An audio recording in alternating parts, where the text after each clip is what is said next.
kafyu okumala ebbanga eritali ggere oluvannyuma lw'abakwatamundu abatannategeerekeka okulumba amakomera ag'enjawulo mu ggwanga eryo ne bayimbula abasibe bonna.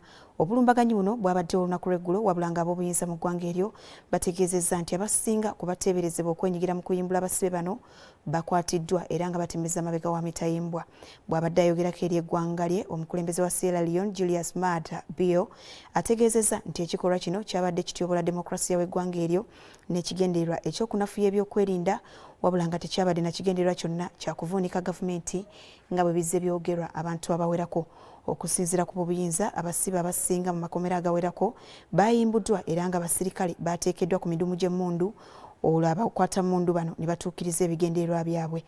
Wabula bano bategeezezza nti embeera nzikakkamu era ngezze mu nteeko kyokka nga tebawadde bisingawo ku bulumbaganyi buno.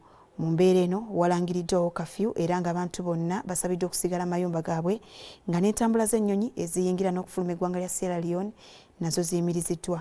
Amawanga gannaggwadde agawerako nago gavuddeyo ne gavumirira embeera eno nga gagamba nti wabaddewo obulagajjavu obw'ekika ekyawaggulu mu byokwerinda mu ggwanga eryo ekiyinza n'okuviirako obusambatuko.